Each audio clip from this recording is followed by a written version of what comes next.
اہل سنت و جماعت کا ساری دنیا کو یہ پیغام ہے۔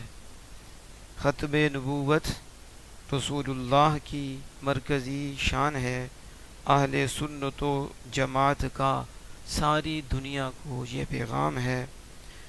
دشمن اس لیے پریشان ہے، دشمن اس لیے پریشان ہے، دشمن ختم نبوت اس لیے پریشان ہے کہ اہل سنت و جماعت پہ خدا مہربان ہے، کہ اہل سنت و جماعت پہ خدا مہربان ہے، اور یہ رضا کے نیزے کی مار ہے، اور یہ رضا کے نیزے کی مار ہے کہ دشمن کے سینے سے پار ہے، کہ دشمن کے سینے سے پار ہے۔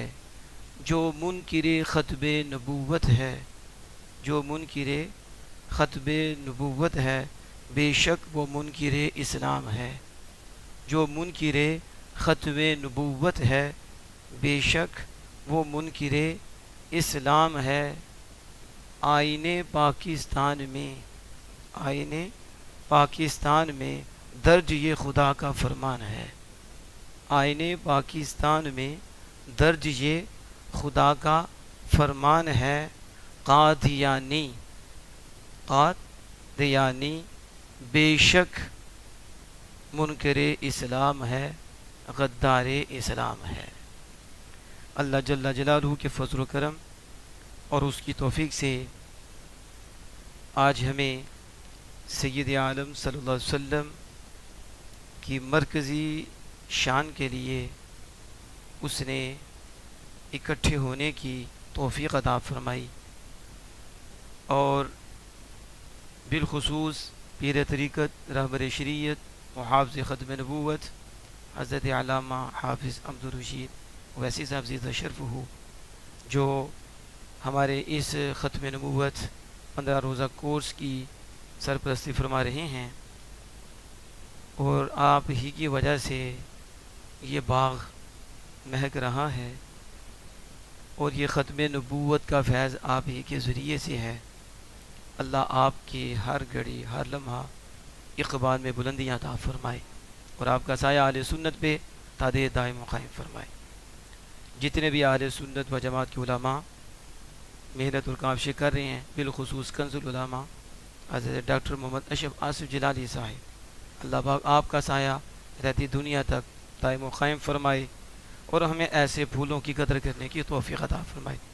ہمارے یہ ختم نبوت کورس میں جس نے ہمارے ساتھ تعاون کیا اور ان کا تعاون شامل رہے گا، ان میں بطور خاص حضرت علامہ مدثر اویسی صاحب اور حضرت علامہ امیر حمزہ اویسی صاحب، اور ان کے ساتھ ہماری اس مسجد کے نائب بھی علامہ مطیع الرحمن اویسی صاحب، اور دیگر ہمارے طلباء جنہوں نے نبی اکرم صلی اللہ علیہ وسلم کی اس مرکزی شان کے لیے محنت کی اور کوشش کی، اور اس کے لیے قرآن و حدیث سے جو دلائل ہیں اس کی کتب جو ہیں وہ اکٹھی کی، اور انشاءاللہ تعالی ہم جو ہے یہ سلسلہ آگے بڑھاتے جائیں گے، ختم نبوت کی حساسیت کو بیان کریں گے کہ یہ کتنا حساس مسئلہ ہے، اور ختم نبوت کتنا اہم ہے، یہ کتنا اہم مسئلہ ہے،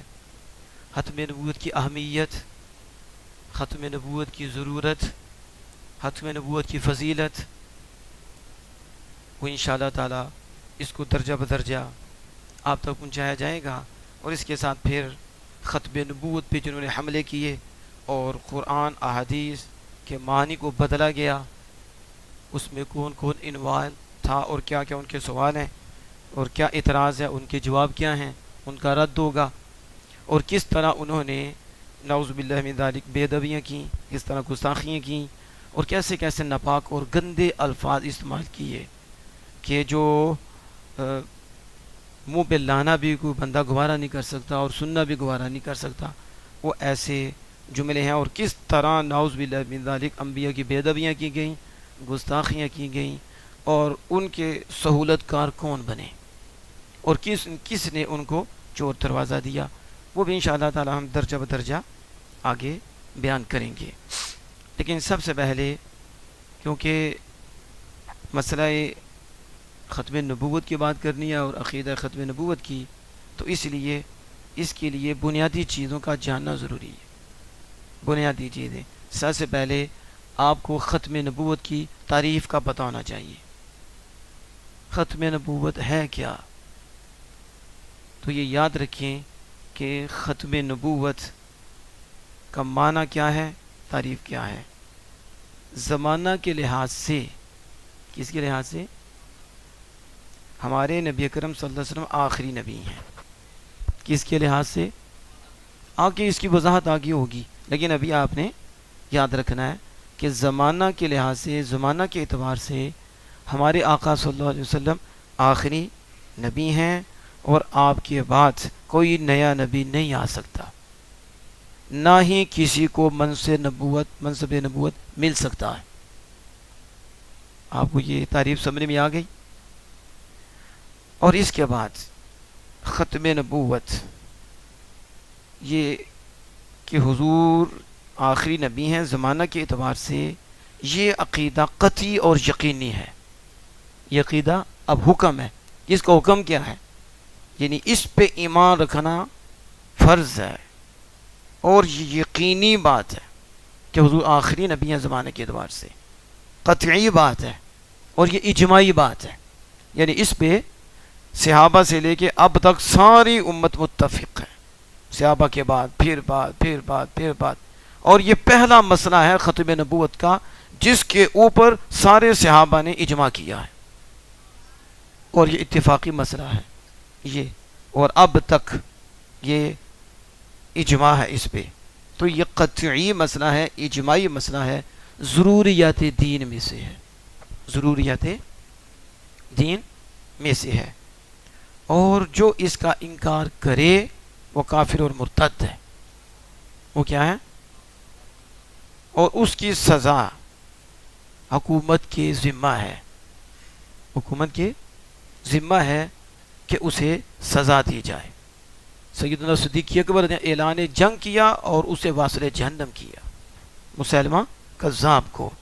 تو اس کی سزا یہ ہے، لیکن یہ سزا حکومت دے گی. ہمارا کام اس کو بیان کرنا ہے، اس کو ہائی لائٹ کرنا ہے.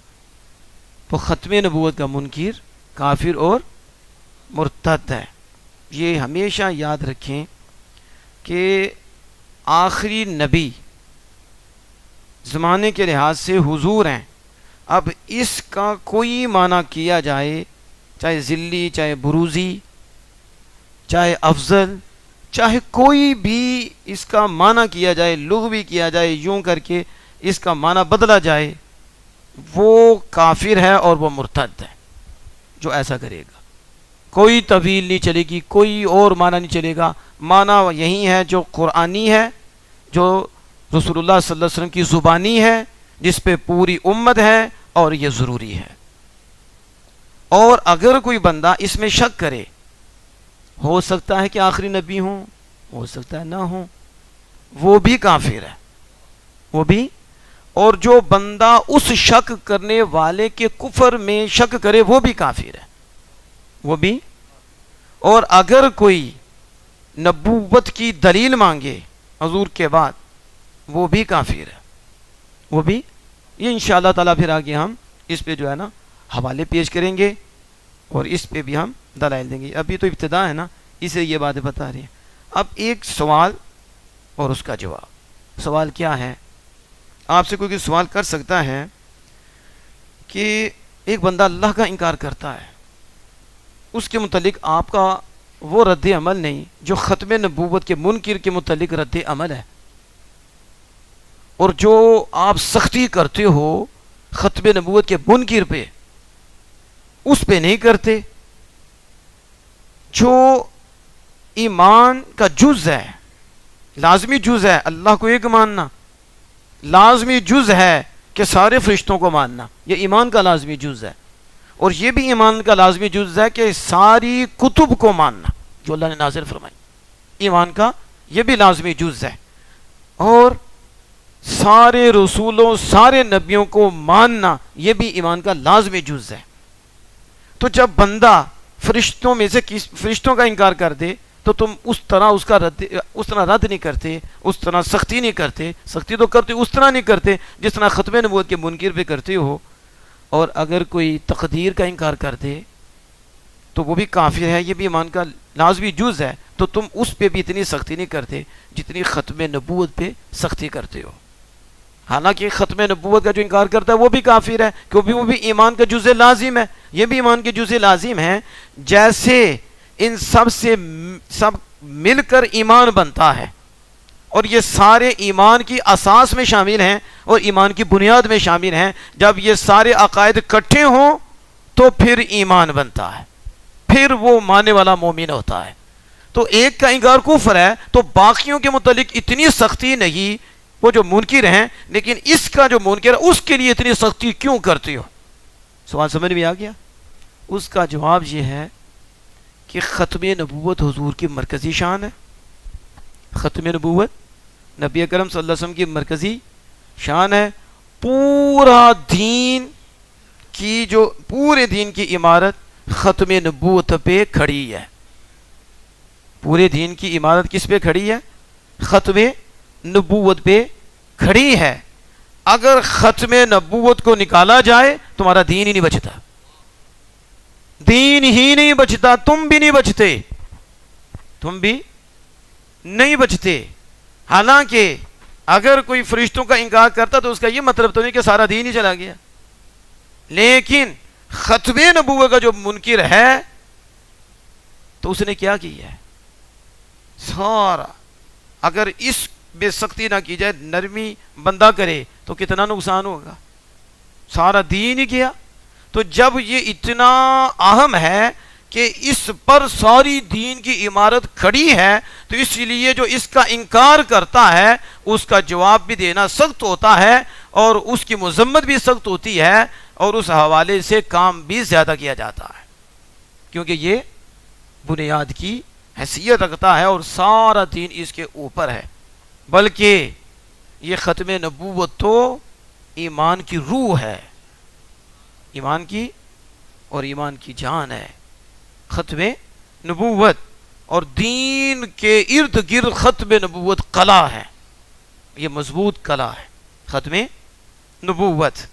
تو اس لیے سیدنا صدیق اکبر رضی اللہ تعالی عنہ نے مسیلمہ کذاب کے خلاف اعلان جنگ کیا اور 1200 صحابہ، کسی غزوے میں اتنے صحابہ شہید نہیں ہوئے جو مسیلمہ کذاب کے خلاف ختم نبوت کے منکر اور جھوٹے مدعی نبوت کے خلاف جنگ کرنے پر صحابہ شہید ہوئے.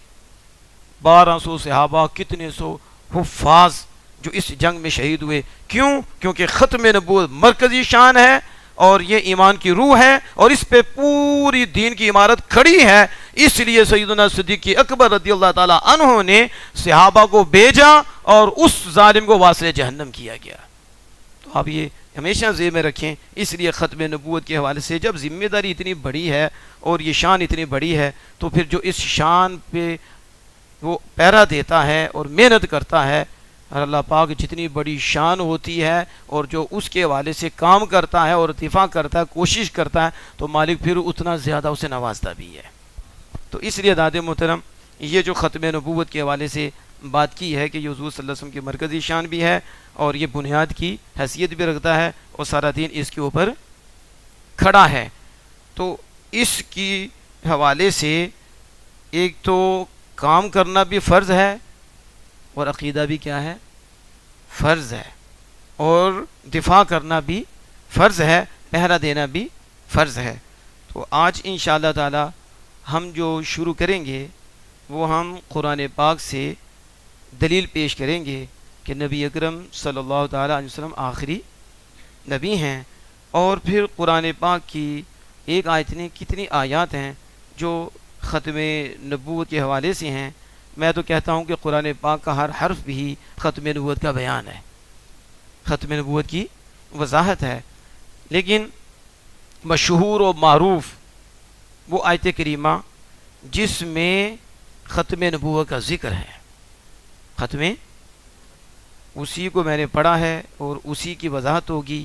وہ ہمارے سامنے متعدد تفاسیر ہیں جو ساری کی ساری عربی میں ہیں، عربی کی تفسیر ہیں، اور یہ بڑے بڑے مفسر ہیں، اور ہر مفسر نے ختم نبوت کا معنی آخری نبی کیا ہے، بڑے بڑے مفسرین نے، اور بڑی بڑی کمال اور بڑی پیاری گفتگو فرمائی ہے۔ تو اس لیے آج سب سے پہلے ہم قرآن پاک سے، قرآن پاک کا ترجمہ اور پھر ختم نبوت کے حوالے سے جو گفتگو ہے وہ انشاءاللہ تعالی وہ کریں گے۔ پھر آگے یہ ایک دو دن جو چلے گا، پھر اس کے بعد حدیث پاک میں جتنے بھی ریفرنس ہیں ہمارے پاس، بخاری، مسلم، دیگر کتب، اس حوالے سے نبی اکرم صلی اللہ تعالی علیہ وآلہ وسلم نے ختم نبوت کا جو خود معنی بیان فرمایا ہے، تو انشاءاللہ تعالی وہ بھی ہم ہائی لائٹ کریں گے اور اس کی بھی وضاحت ہوگی۔ اللہ جل جلالہ فرماتا ہے ما کان محمد ابا احد من رجالکم ولکن رسول اللہ وخاتم النبیین، فرماتا ہے کہ محمد صلی اللہ علیہ وسلم تمہارے مردوں میں سے کسی کے باپ نہیں ہیں، لیکن وہ اللہ کے رسول ہیں، وخاتم النبیین، اور آخری نبی ہیں، اور آخری نبی ہیں، وکان اللہ بکل شیء علیما، اور اللہ ہر شے کو جاننے والا ہے۔ ایک تو یہ بات یاد رکھیں، یہ آیت کریمہ نازل ہوئی تو اس کا پس منظر بھی تھا۔ وہ پس منظر کیا تھا کہ حضرت زید بن حارثہ رضی اللہ تعالی عنہ وہ حضور کے پاس تھے، تو حضور کے منہ بولتے بیٹے تھے، یعنی لے پالک جسے کہتے ہیں، مدبنہ کہتے ہیں عربی میں، لے پالک منہ بولتا بیٹا۔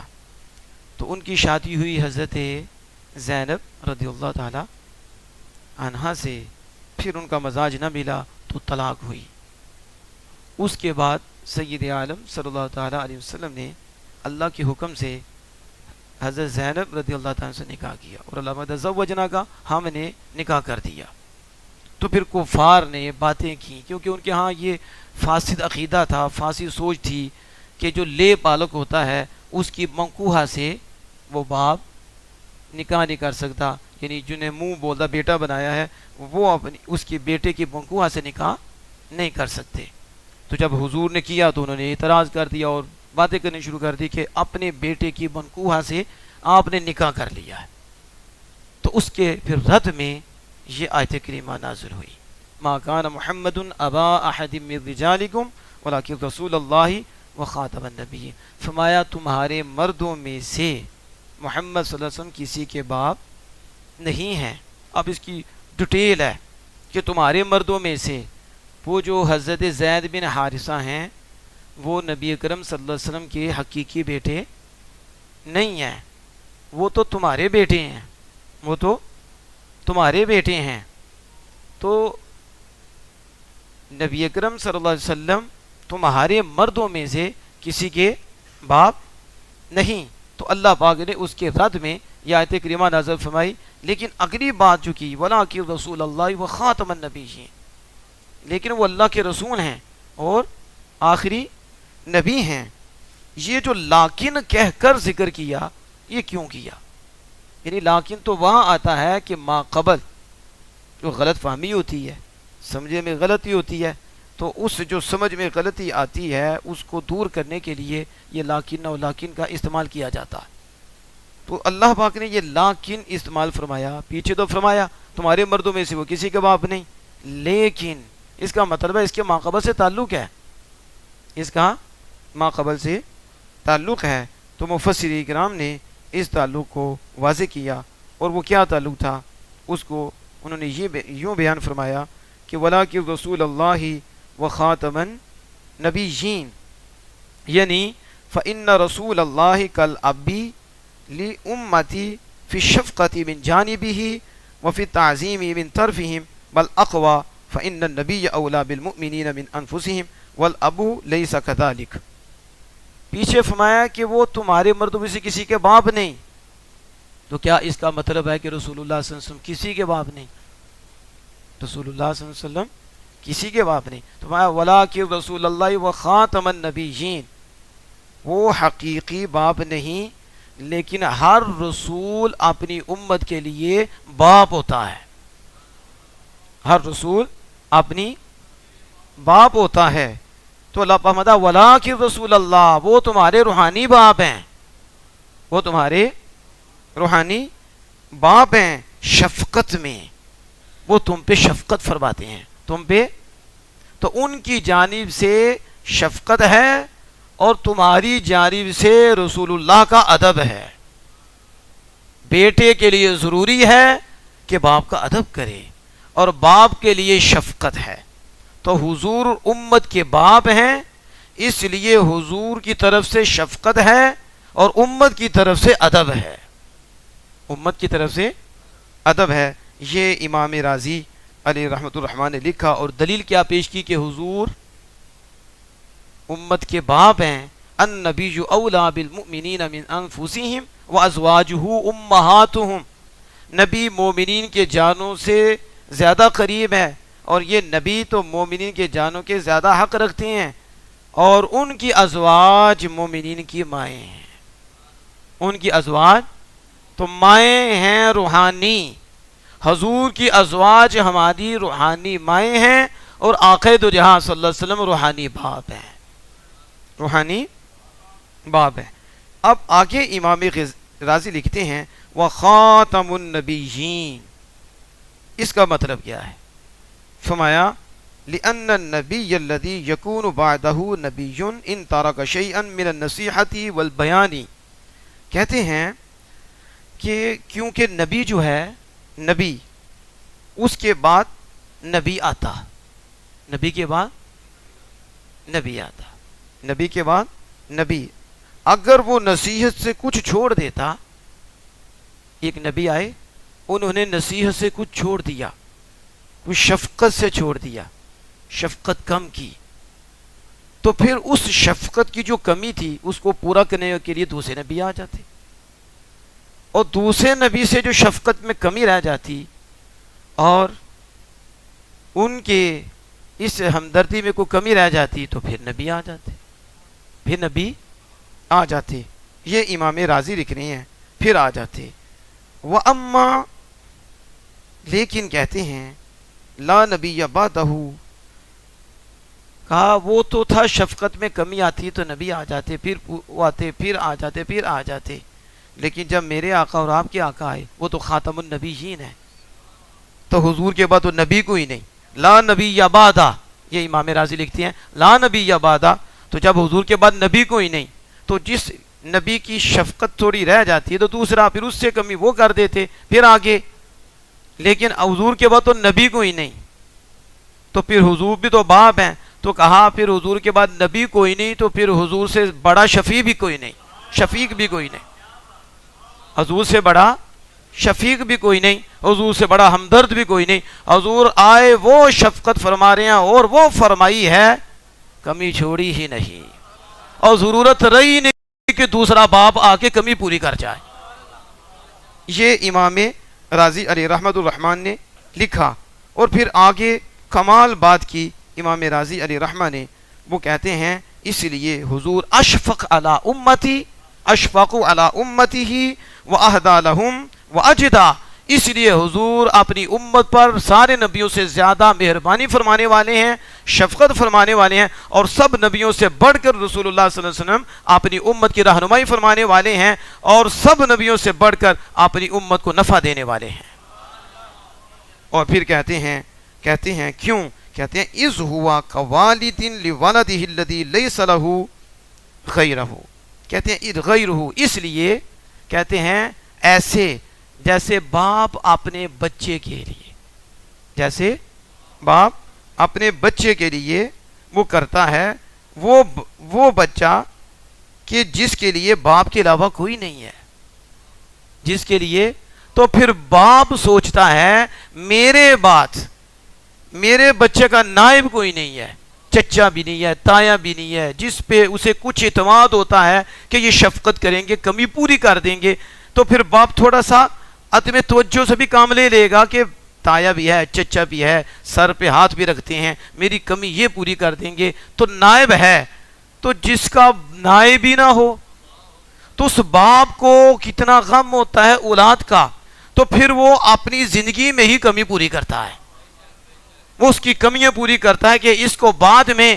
کسی کی محتاجی نہ ہو، تو کہتے ہیں ایسے ہی رسول اللہ صلی اللہ علیہ وسلم کی ذات پاک ہے، کیونکہ حضور کے بعد کوئی نبی نہیں، تو حضور کے بعد کوئی اور باپ نہیں روحانی کہ جو آ کر یہ شفقت فرمائے، پہلے آتے جاتے رہے، اس لیے حضور کے بعد کوئی نہیں، تو جو باپ ہو جس کا قائم مقام نہ ہو تو وہ بھی پوری شفقت کرتا ہے، اس لیے رسول اللہ صلی اللہ علیہ وسلم کے بعد کوئی نہیں، تو حضور بھی والد کی طرح ہیں، جس کے بعد کوئی نہیں ہے تو نبی نہیں، تو حضور نے پھر نوازا ہی اتنا ہے کہ ضرورت رہی ہی نہیں اور نہ رہے گی۔ یہ تو ہیں امام رازی، اور اس کی جو شرح ہے اور اس کے اوپر وہ ہے روح المعانی، اور یہ علامہ علوسی علیہ رحمۃ الرحمن کی ہے روح المعانی، اور جو انہوں نے گفتگو کی میں سمجھتا ہوں یہ انہی کا حصہ ہے، جو انہوں نے گفتگو کی، اور ایسی گفتگو کی جسے ہم یہ بھی کہہ سکتے ہیں کہ گفتگو کر کے انہوں نے حق ادا کر دیا، اور یوں بھی کہہ سکتے ہیں کہ انہوں نے تو قلم ہی توڑ کے رکھ دیا، ایسی بات کی ہے کہ کمال کر کے رکھ دیا۔ کیا کہتے ہیں آپ؟ کہتے ہیں وَلَٰكِن رسول اللہ، وَلَٰكِن کیا مطلب ہے اس کا؟ کہتے ہیں ابوۃ کاملۃ، حضور کامل باپ ہے، وَلَٰكِن رسول اللہ، حضور روحانی باپ کامل کیا ہیں؟ یہ آپ نے ساتھ ساتھ بولنا ہے، کامل باپ ہیں، فوق ابوتی سائر الرسل علیہم السلام لأممہم، لأمم کہتے ہیں سارے رسول اپنی امتوں کے لیے باپ ہیں، سارے رسول روحانی باپ ہیں، اور حضور اپنی امت کے لیے ایسے باپ ہیں کہ ہر رسول جو باپ ہیں ان سے بھی اوپر باپ ہیں، فوق باپ ہیں، یعنی ابوت کاملہ فوق ابوت رسول، سارے رسول جو امتوں پہ ایک ایک کر کے اپنی امت پہ شفقت فرماتے رہے، ایک ہمارے آقا ہیں، ان ساروں کی شفقت ایک طرف ہیں، اور رسول اللہ صلی اللہ علیہ وسلم کی شفقت ایک طرف ہے، اور حضور کی شفقت سب کی شفقتوں سے زیادہ ہے، سب کی، صرف ایک نبی کی شفقت کی بات نہیں کی، سارے نبی امتوں کے لیے روحانی باپ ہیں، شفقت فرمانے والے، ہدایت دینے والے، اور حضور جتنی انہوں نے شفقت کی ہے حضور اس سے بڑھ کر اپنی امت کے شفیق ہیں اور اپنی امت کی رہنمائی فرمانے والے ہیں۔ اور پھر آپ نے آگے یہ بات کی، یہ کیوں کہا؟ لأن الرسول الذي يكون بعده رسول، کیوں؟ کہتے اس لیے کہ جو رسول تھے اس کے بعد پھر رسول آ جاتا، جو ان کی کیونکہ کمال شفقت نہیں اور کمال نصیحت نہیں، اس لیے کمال شفقت نہیں وہ فرماتے، اس لیے کمال نصیحت نہیں، کامل نصیحت، کیونکہ انہیں پتا تھا کہ ہمارے بعد پھر آ جانا ہے، تو وہ بعد والے پر تکیہ کر لیتے تھے، اعتماد کرتے تھے کہ چھوڑا ہے تو بعد والا آگے کر لے گا، پھر کر لے گا، تو کہتے ہیں اتکالاً علی من یأتی بعدہ، تو وہ سارے نبی جو آتے رہے بعد والے پر اعتماد کرتے کہ وہ آئے گا تو وہ شفقت پوری کر دیں گے، وہ آئیں گے تو وہ کر دیں گے، وہ کر دیں گے، تو وہ آنے والا جب ذہن میں تھا تو پھر اس پہ بھروسہ کر دیتے تھے۔ تو کہا کل ولد الحقیقی، یہ جیسے ولد حقیقی ہوتا ہے، اور اذا علم، جب اسے یہ معلوم ہوتا ہے کہ ان لولدہ بعدہ من یقوم مقامہ، جب والد حقیقی کو یہ پتا ہو کہ میرے بعد میرے بچے کا نائب ہے، یہ بات میرے بعد میرے بچے کا نائب ہے، تو پھر وہ زیادہ فکر مند نہیں رہتا کہ جو ہوگا وہ پوری کر دے گا، وہ شفقت پوری کر دے گا، تو اس لیے نبی جو ہیں وہ دوسرے پہ بھروسہ کر دے تو کمال شفقت نہیں، کمال ہدایت نہیں، کمال ہمدردی نہیں، تو کیونکہ انہیں پتا تھا کہ بعد میں آنا ہے تو نائب پہ بھروسہ کر لیتے کہ ہمارے بعد بھی نبی آنا ہے، تو اس وجہ سے، لیکن نبی اکرم صلی اللہ علیہ وسلم کے بعد نبی کوئی نہیں کہ جو آ کے اس نبوت کی کمی کو پورا کرے، اس لیے حضور سارے نبیوں جو نبی باپ ہیں ان سے بڑے امت کے باپ ہیں، کیونکہ حضور کے بعد پھر کوئی قائم مقام نبی آنا نہیں تھا، اس لیے حضور نے شفقت اتنی فرمائی ہے کہ پھر ضرورت ہی نہیں رہی۔ یہ بھی بات حضرت علامہ علوسی لکھتے ہیں، اور اس کے بعد علامہ علوسی علیہ رحمہ ایک اور بات کرتے ہیں، وہ بڑی کمال بات ہے، کہ بات کیا ہے کہ تمہارے مردوں میں سے کسی کے باپ نہیں، جبکہ ہم کہہ رہے ہیں باپ بھی ہیں تو وہ تو روحانی ہیں. تو کہتے ہیں کیسی کمال بات کی انہوں نے. کہتے ہیں کہ سنو کہ حضور تم میں سے ہر ایک کے روحانی باپ ہیں، صرف تمہارے نہیں، تمہارے بیٹوں کے بھی باپ ہیں، اور صرف تمہارے بیٹوں کے نہیں، تمہارے بیٹوں کے بھی باپ ہیں، اور صرف تمہارے بیٹوں کے باپ نہیں، قیامت تک. نبی اکرم صلی اللہ علیہ وسلم، یہ ذرا سننا کیونکہ بات آپ سمجھتے ہیں نا، ہم نے سپرے ایسا کرنا ہے کہ کسی کو سنڈی بھی ہو تو اٹھے تو مر ہی جائے، وگرنہ اٹھے گی نہیں. یہ علامہ علوسی علیہ الرحمہ نے چھوڑا نہیں ہے. آپ کہتے ہیں بیٹوں کے بیٹے، ہاں قضا الی یوم القیامہ، یوں ہی قیامت کے دن بھی، یہ جہاں سے اگلا جہاں، قیامت کے دن بھی حضور باپ ہوں گے. تو بس بحیث یجب لہ علیکم وعلی من تناسل منکم احترام و توقیر و یجب علیہ لکم. و آگے آپ فرماتے ہیں ولی من تناسل منکم الشفقہ والنصح الکامل. آپ فرماتے ہیں پھر جب حضور قیامت تک باپ ہیں، قیامت تو نبی تو کوئی آ ہی نہیں سکتا، تو کوئی سوچ بھی نہیں سکتے. قیامت تک تو کہتے ہیں اس حیثیت سے تم پر اور تمہاری نسل پر، تم پر اور جس کو تو نے جنا، پھر آگے وہ جنے قیامت کے دن تک. کہتے ہیں تم پر، تمہاری نسل پر، ہر ایک پر آقا نامدار مدنی تاجدار ختم نبوت کے تاج پہن کر آنے والے، ان کا احترام لازم اور ضروری ہے. یہ آپ نے بات کی، اور پھر کیا بات کی؟ اور حضور پر بھی لازم ہے، تم پر لازم ہے، تمہاری نسلوں کی نسل پر لازم ہے. اتنا بڑا کرم ہے، میں آپ کو بتاؤں تو آپ تو وجد میں آ جائیں. پہلی امتوں کے پر آزمائش ہوتی، ایک نبی کو مانا، دوسرے نبی آگے، اب ان کا کلمہ پڑھو. ایک سے محبت کر لی، مرشد ایک کو مانا، اب دوسرے کو بھی ماننا. آسان کام ہے. اب پھر مسئلہ ہے کہ واقع ہی یہ اللہ کا نبی ہے، یہ بھی آزمائش. کچھ پھر گئے، برباد ہو گئے، کچھ بچ گئے، کو کامیاب. پھر پہلا منسوخ، نئی شریعت چلے گی، نہیں تو پھر بعد والوں کو یہ ہوتا کوئی آنا جائے، یہ منسوخ نہ ہو جائے. یہ بھی پریشانی، یہ بھی کہ کوئی نبی دوسرا آ گیا، پہلا دین منسوخ ہو جائے، پھر پہلی آیتیں پڑھی چھوڑنی پڑیں گی، دوسری اختیار کرنی پڑیں گی. یہ کوئی آسان کام ہے؟ یہ تو آمینہ کے لال کے صدقے کرم ہوا ہے، اور اللہ کا خاص فضل ہوا ہے، اور اللہ نے یہ بہت بڑا احسان فرمایا. اور یہ حضور کا بھی احسان ہے کہ ہمیں اس آزمائش سے بچا لیا. آخری نبی عطا فرمائے ہیں، نہ کوئی مرشد چھوڑنا پڑے گا، نہ کسی کی طرف تکنا پڑے گا، اور نہ ہی اس نسخہ کیمیا کو چھوڑنا پڑے گا. اس لیے واجب ہے سب پہ، نسلوں تک واجب ہے، قیام واجب ہے اس پیارے نبی، آخر نبی کا ادب کرنا، تعظیم کرنا. اور اس پیارے نبی پر بھی واجب ہے. وہ کیا واجب ہے؟ کہا واجب ہے آپ پر. کیا واجب؟ اور ان کی نسل کے لیے بھی آپ پر واجب ہے. وہ کیا؟ کہا حضور پہ واجب ہے کہ حضور بھی شفقت فرمائے. کیا کریں؟ کمال بات کی ہے. حضور کیا کریں؟ اور نصح کامل خیر خواہی فرمائے. کامل یہ کون کہہ رہے ہیں؟ تو یہ بات ہمیشہ یاد رکھو، ختم نبوت کی بات وہی کر سکتا ہے، اور ختم نبوت پر اسی کا عقیدہ ہے جو آمینہ کے لال کو زندہ مانتا ہے. وگرنہ یہ شفقت کون کرے گا؟ اور رحمت للعالمین کون ہے؟ شفقت کس کی ہے؟ مہربانی کس کی ہے؟ تو جو مہربان ہے، جس پہ کرتا ہے اسے اس کا بھی پتا ہے، اور کس پہ شفقت فرمانی ہے اس کا بھی پتا ہے. کہا نسل پر بھی. یہ علامہ علوسی ہیں، یہ کوئی اعلیٰ حضرت بریلوی نہیں ہے.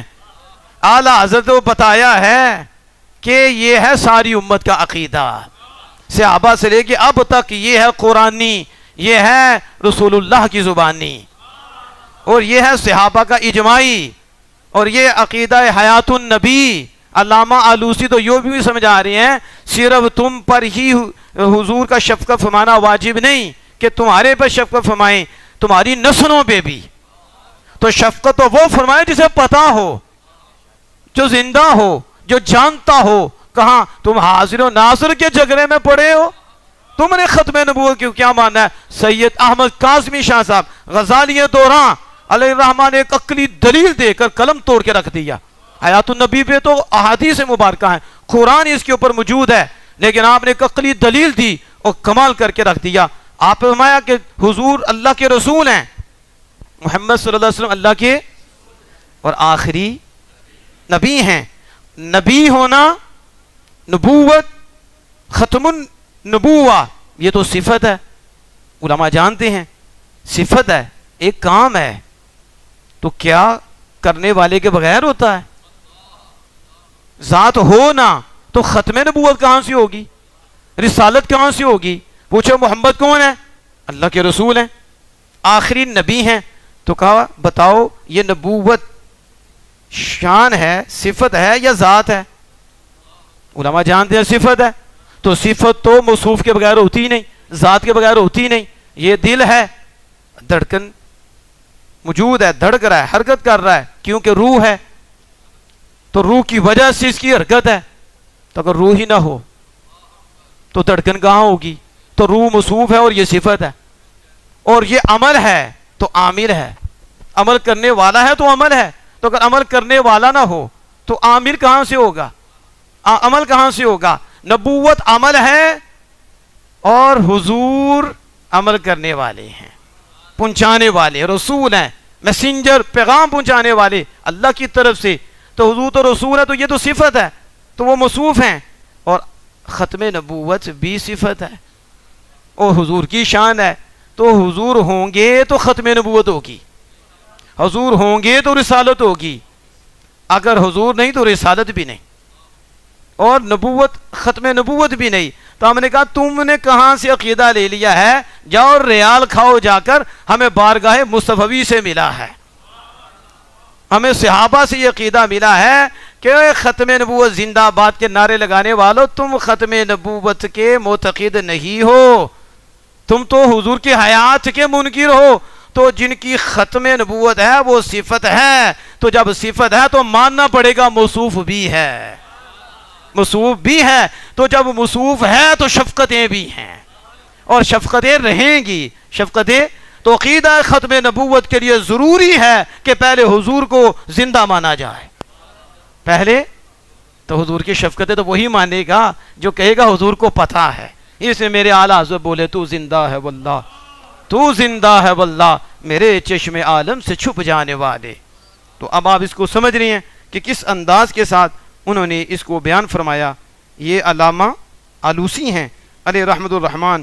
اور پھر علامہ آلوسی نے آگے بھی ایک بات کی، بہت ہی سباق میں تو موجود ہے. تو آپ نے اسی طرف اشارہ کیا ہے. آپ فرماتے ہیں کہ نبی اکرم صلی اللہ علیہ وسلم خاتم النبیین ہیں، اور یہ اس بات پہ دلالت کرتا ہے کہ حضور کا مذکر بچہ، لڑکا، وہ زندہ نہ رہے. وہ زندہ کہاں تک کہ وہ بالغ ہو جائے، یعنی بالغ ہونے تک زندہ نہ رہے. ختم نبوت اس چیز کا تقاضا کرتی ہے. حضور آخری نبی ہیں تو آخری نبی ہونا اس بات کا تقاضا کرتا ہے کہ رسول اللہ صلی اللہ علیہ وسلم کے بیٹے، آپ کا بیٹا، وہ بالغ نہ ہو، بالغ نہ ہو. کیوں؟ کہتے ہیں اس لیے لو بالغا، اگر وہ بالغ ہو جاتا تو لکان منصب ہو، تو اس کا منصب نبوت ہوتا. اس کا منصب، اگر وہ بالغ ہوتا تو اس کا منصب نبوت ہو جاتا. تو پھر نبی اکرم صلی اللہ علیہ وسلم خاتم النبی ہی نہ رہتے، جبکہ حضور آخری نبی ہیں، جبکہ آپ صلی اللہ علیہ وسلم آخری نبی ہیں. یہ بات کر کے انہوں نے بخاری شریف کی حدیث کوٹ کی، بخاری شریف کی، جس میں نبی اکرم صلی اللہ علیہ وسلم نے خود فرمایا. یہ حضرت یہ عبداللہ بن ابو اوفا، ان سے روایت ہے.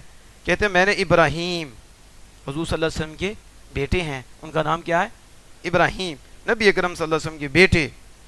ان کو دیکھا کہ وہ بچپنے میں فوت ہو گئے، ماتا صغیرن، بچپن میں فوت ہو گئے. اور اگر قودیہ بعد محمد صلی اللہ علیہ وسلم نبی، اگر حضور صلی اللہ علیہ وسلم کے بعد کوئی نبی آنا ہوتا، یعنی اگر حضور صلی اللہ علیہ وسلم کے بعد کوئی نبی آنا ہوتا تو عاش ابنہ ابراہیم، تو ابراہیم زندہ رہتے، ابراہیم تو پھر وہ بالغ ہو کے نبی بن جاتے، بالغ ہو کر، یہ حضور کا فرمان، لیکن لا نبی بعدہ، لیکن حضور کے بعد نبی کوئی نہیں، اس لیے اللہ پاک نے انہیں بالغ ہونے نہیں دیا، انہیں بالغ نہیں ہونے دیا۔ پھر اگلی حدیث بیان کی، لو کان بعد النبی جی، اگر نبی کے بعد نبی شن، کوئی نبی ہوتا، ما ماتا ابنہ، تو حضور کو بیٹے فوت نہ ہوتے، حضرت ابراہیم فوت نہ ہوتے۔ پھر تیسری حدیث پاک بھی لائے کہ نبی اکرم صلی اللہ علیہ وسلم ان لہ مردیا فی الجنہ، میرا بیٹا ابراہیم، کیونکہ یہ دودھ پینے کی مدت میں ہی ان کا انتقال ہوا، تو یہ فرمایا میرا بیٹا ابراہیم جنت میں ہے۔ کہاں ہے؟ میں نے کہا عقیدہ ختم نبوت کون بیان کرے گا؟ وہی بیان کرے گا جس کا یہ عقیدہ ہو کھڑے زمین پہ ہیں دیکھ جنت رہے ہیں، اور جنت کے اندر بیٹے کو بھی دیکھ رہے ہیں۔ اور پھر فرماتے ہیں ان لہ مرضعا فی الجنہ، میرے بیٹے کو جنت میں دودھ پلانے والی ہے، مدت رضا تک میرے بیٹے کو وہ دودھ پلاتی رہے گی۔ یہ حضور کی شان ہے، اور باقی سارے پریشان ہیں، اور سنیوں کا خدا رحمان ہے۔ اس لیے نا مسئلہ ہے، ہمیں تو مسئلہ ہی کوئی نہیں، وہ تو ہمارے آقا ہیں۔ اور میں بولو عاش لکانا صدیقا نبیًا، اور اگر حضرت ابراہیم زندہ رہتے تو وہ صدیق نبی ہو جاتے، صدیق نبی ہوتے۔ اب پھر اس پہ گفتگو ہوئی، جو میں اس پہ اینڈ کرنے لگا ہوں، کیونکہ تفسیر تو بہت ہیں لیکن اس پہ ہم ختم کریں گے۔ اس پہ بڑی خوبصورت گفتگو ہوئی۔ گفتگو یہ ہوئی، بات کرنے والے نے بات بھی کر دی، انہوں نے کہا کہ یہ کیسے کہ جو نبی ہو اس کا بیٹا نبی ہوتا ہے؟ ایسا تو نہیں ہوتا، ہر نبی کا بیٹا نبی نہیں، یہ تو ضروری بھی نہیں کہ جو نبی ہو اس کا بیٹا بھی نبی ہو۔ انہوں نے کہا نوح علیہ السلام کا بیٹا کافر ہو گیا، تو نبی کا بیٹا کافر، اور بھی ہر نبی کا بیٹا نبی نہیں ہوا، تو یہ کیسے کہتے ہیں کہ حضور کے بعد اگر بالغ ہو جاتا تو نبی ہوتا؟ سمجھ آ رہی ہے؟ اب اس کا جواب دیں تو حدیث پاک بھی ہے، حدیث پاک موجود ہے، تو اس کے پھر مختلف جواب دیے گئے۔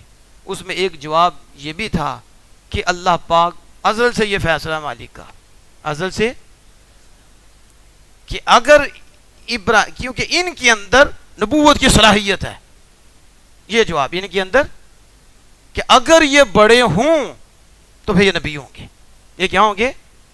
لیکن ہمیں ہونے نہیں دینا، کیونکہ نبی آخر اپنے محبوب کو بنایا ہے، اس لیے محبوب کی تکلیف تو برداشت کر لیں گے لیکن ختم نبوت میں بات نہیں آنے دیں گے۔ پھر کوئی کہے بیٹا کیوں دیا؟ اگر بیٹا نہ ہوتا تو پھر حضور پہ اعتراض ہوتا کہ حضور کے بیٹے ہی نہیں ہے، بیٹا بھی دیا اور ختم نبوت پہ حضور نے قربان بھی کر دیا۔ کیا حضور نے کہ مالک نہ میرا بیٹا نہ لینا، نہ ختم نبوت ہے۔ آج تو ہم پیسے نہیں قربان کر رہے، ہمارے لیے تو یہ وقت نہیں کر رہا۔ میں تو انہیں سلامی کرتا ہوں جو دور سے یہاں آگے ہیں، یہ خوب قسمت کی بات ہوتی ہے کہ بلا بلان سے امامی شاہ صاحب وہ تشریف لائے، اللہ ان پہ فضل فرمائے۔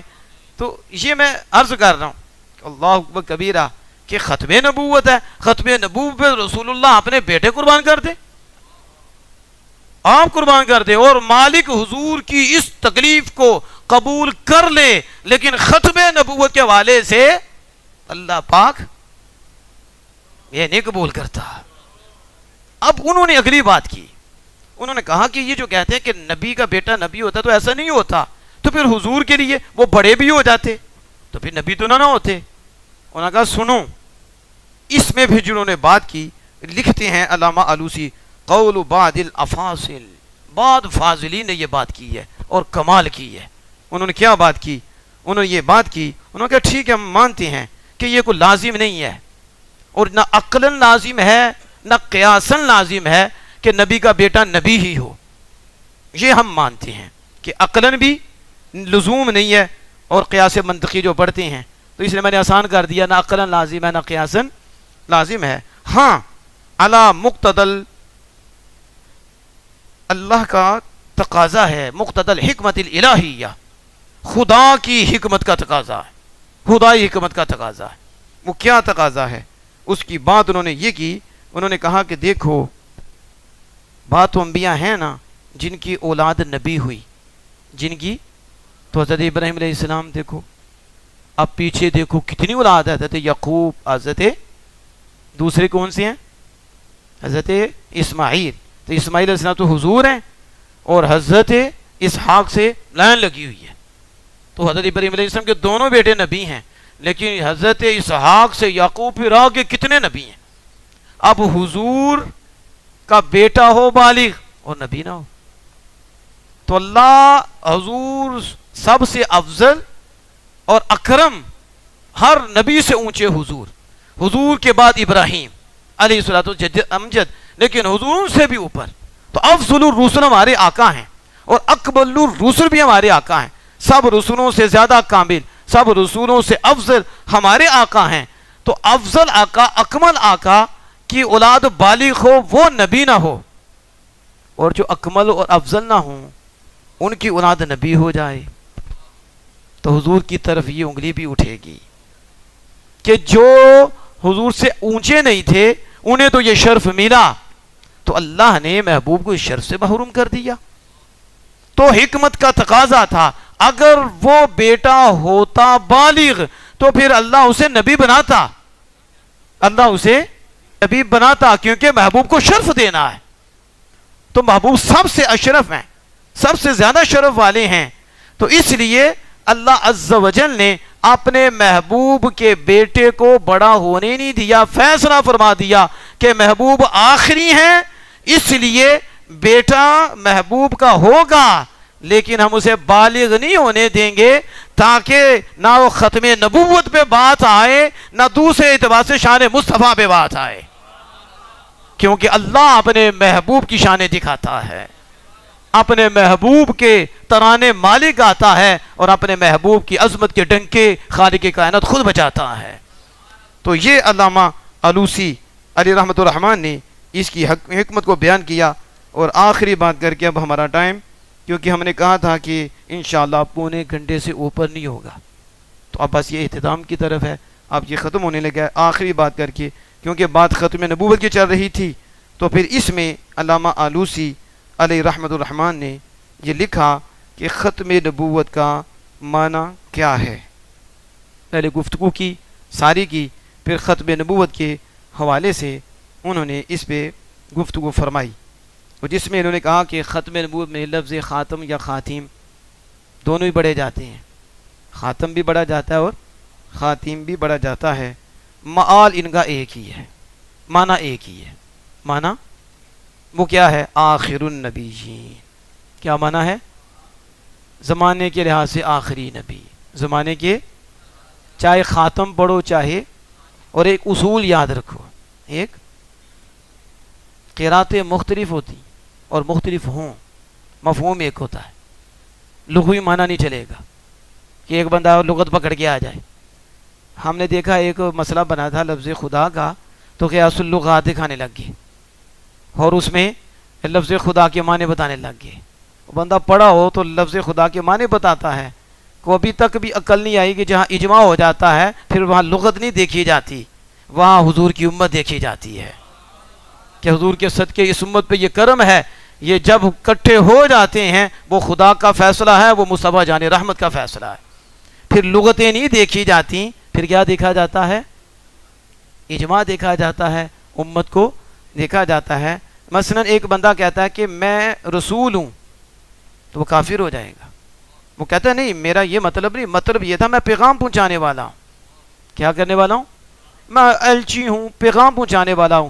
کہا یہ طویل نہیں بچائے گی، یہ مسلم بات ہے کہ رسول حضور ہیں، پیغمبر حضور ہیں۔ کسی نے کہا میں پیغمبر ہوں، من پیغمبرم، میں پیغمبر ہوں، مانا کیا لیا؟ میں پیغام پہنچانے والا ہوں۔ کہا کافر ہے یہ، اس کی طویل نہیں چلے گی۔ یہ ایسے نہیں جو مانا لغوی پڑھا تو رسول کا مانا، پھر تو سارے ہی رسول بن جائیں گے، پھر تو سارے نبی بن جائیں گے۔ میں خبر دینے والا ہوں، میں وہ معنی ہی نہیں لیا، میں تو خبر دینے کا معنی لیا، تو یہ سارے نبی بن جائیں گے، سارے رسول بن جائیں گے۔ جو شریعت نے متعین کر دیا، جس پہ اجماع ہو گیا، اب لغت ہو جو بھی ہو وہ نہیں سنی جائے گی۔ ہم اللہ اس کے رسول کے فرمان کو دیکھیں گے، امت کا اجماع دیکھیں گے.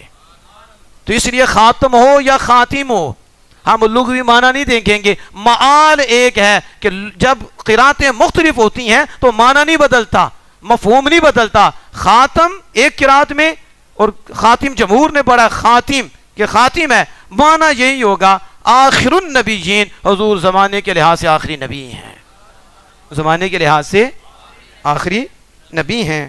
تو انشاءاللہ تعالی ہم اسی طرح یہ 15 روزہ جو ہمارا یہ ختم نبوت کورس ہے اسے جاری رکھیں گے اللہ کے فضل و کرم سے. اور اس کے بعد دیگر تفاسیر ہیں، اس کا تھوڑا تھوڑا تعارف کراتے ہوئے ہم آگے نکلیں گے.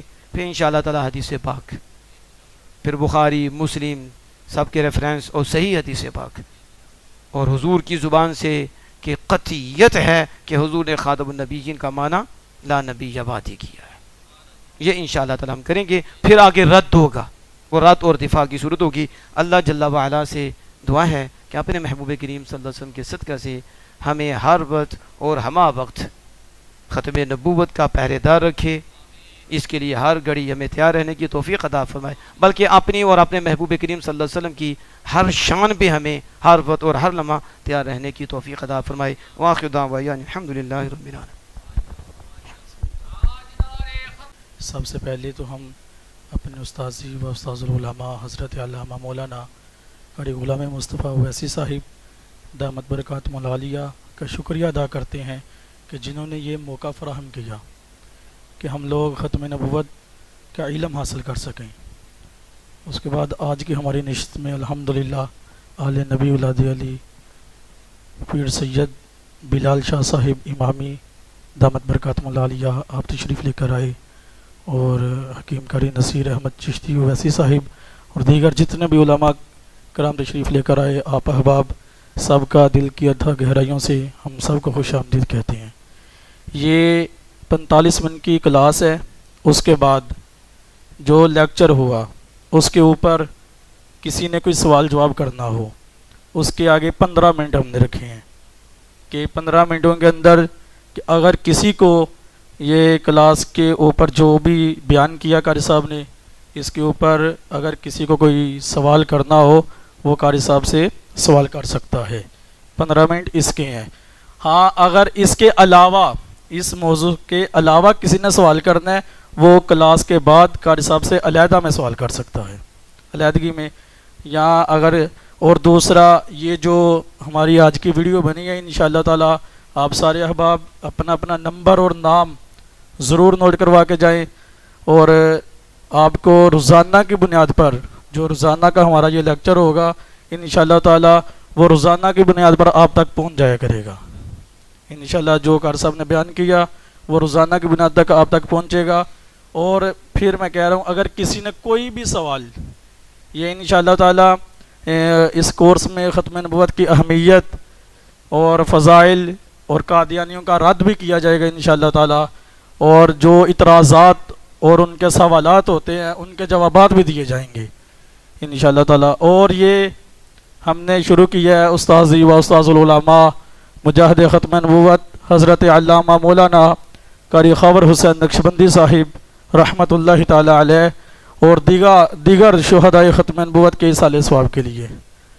تو یہ انشاءاللہ تعالی پورے 15 دن جو ہے نا یہ 45 منٹ کی کلاس ہوگی عشاء کے فوری بعد، اور انشاءاللہ تعالی لاسٹ والے جو 15 منٹ ہے اس میں آپ اپنے سوالات کر سکتے ہیں.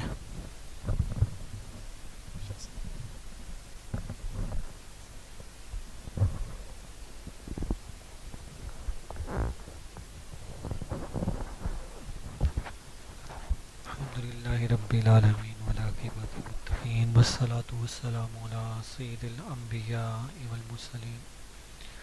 اللہم صلی علی سیدنا و مولانا محمد وعلی آلہ وسلم. ربنا تقبل منا انک انت السمیع العلیم وتب علینا انک انت التواب الرحیم. الہی تیرے ان بندوں نے حبیب کریم صلی اللہ علیہ وآلہ وسلم کی محبت میں یہ سلسلہ شروع کیا. الہی قبلہ ویسی صاحب، برادر اکبر وسیع صاحب، جتنے بھی ساتھی یہاں موجود ہیں مولا، ہم سب کو اپنی بارگاہ میں قبول فرما. مولا اس کاوش کو اپنی بارگاہ میں قبول فرما. جتنے وسیلے جتنے نسبتیں تیری بارگاہ میں پیش کی الہی قبول و منظور فرما۔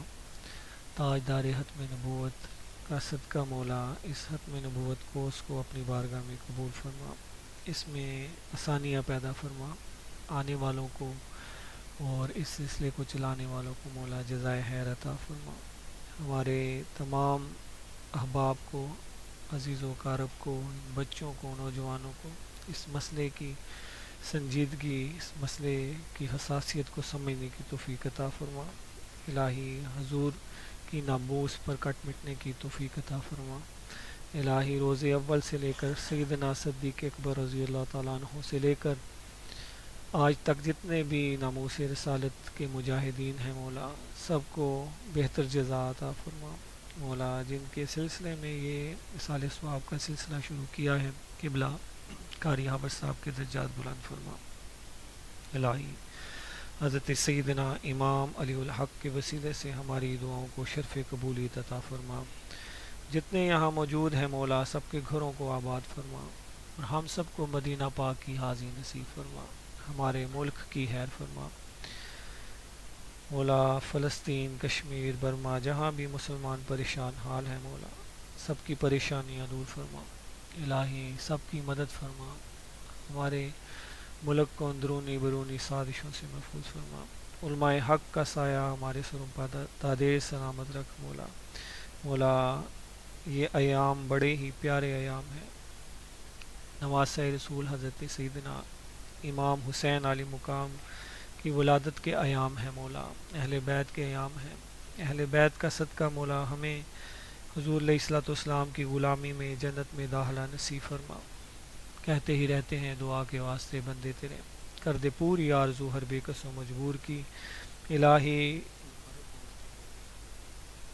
جتنی ہماری بہنیں شامل ہوئی مولا، ان کو بھی جزائے خیر عطا فرما۔ مولا ایک ماں پورے خاندان کی مولا تربیت کر سکتی ہے مولا۔ مولا ہماری تمام بہنوں کو دین کی سمجھ بوجھ عطا فرما اور ان اولادوں کی پرورش دین کے مطابق کرنے کی توفیق عطا فرما۔ الہی بحق کے بنی فاطمہ کے برکول ایما کنی حاتمہ، اگر دعوتاً رد کنی ور قبول، منو دست دامان آل رسول۔ الہی پھر دعا ہے آخر میں ہمارے غلام مصطفیٰ اویسی صاحب کے علم میں، عمر میں، عمل میں برکتیں عطا فرما، ان کے پیر و مرشد کے مولا درجات بلند فرما، ان کو بھی عمر حضری عطا فرما۔ صلی اللہ تعالی علی حبیبہ سیدنا محمد و علیہ وسلم اجمعین۔